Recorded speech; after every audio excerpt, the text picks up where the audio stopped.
मंडळी, खूप धक्कादायक अशी बातमी आहे. फक्त एका लाडकीमुळे राज्यातील 4 योजनांना ब्रेक लागण्याची शक्यता आहे. म्हणजेच लाडकी बहीण योजनेसाठी लागणारा निधी हा अपुरा पडत असल्याने राज्यातील 4 योजना बंद होण्याच्या मार्गावर आहेत. तर आपण जाणून घेऊया त्या 4 योजना कोणत्या आहेत ते. बंद होणाऱ्या योजनेमध्ये एक योजना ही महिलांसंबंधी आहे, एक दुसरी योजना ही शेतकरी संबंधी आहे, तसेच तिसरी व चौथी योजना ही वयोवृद्ध योजनेसंबंधित आहे.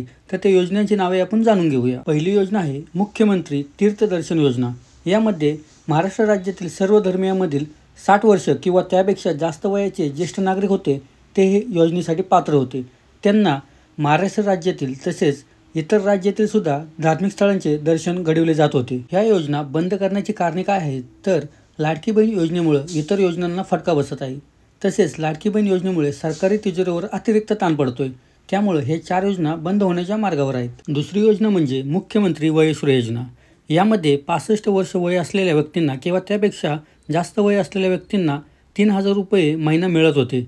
तसेच ज्यांचे 2.5 लाखापेक्षा कमी उत्पन्न आहे त्या नागरिकांना याचा लाभ मिळत होता. तसेच या वयश्री योजनेच्या अंतर्गत लोकांना ज्यांना अपंगत्व आहे, अशक्तपणा आहे यांना काही उपयुक्त अशा वस्तू मिळत होत्या. मुख्यमंत्री युवा कार्य प्रशिक्षण योजनेअंतर्गत तरुणांची ही नोंदणी थांबवण्यात आली आहे.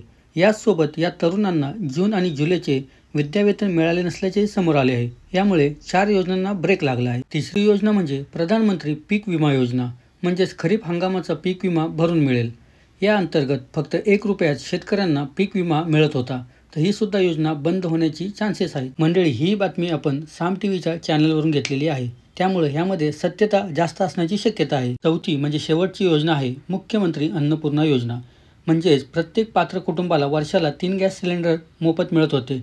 यामुळे ही योजना सुद्धा बंद होण्याचे चान्सेस आहेत. फक्त एका लाडकी बहीण योजनेमुळे ह्या 4 योजना बंद होण्याचे चान्सेस खूप जास्त आहेत. अद्याप ह्या योजना बंद झालेल्या नसून पण लवकरात लवकर बंद होऊ शकतात अशी बातमी साम टीव्हीने दिलेली आहे. तर मित्रांनो, व्हिडिओ आवडला असेल तर नक्की लाईक करा व चॅनल सबस्क्राईब करायला विसरू नका. धन्यवाद.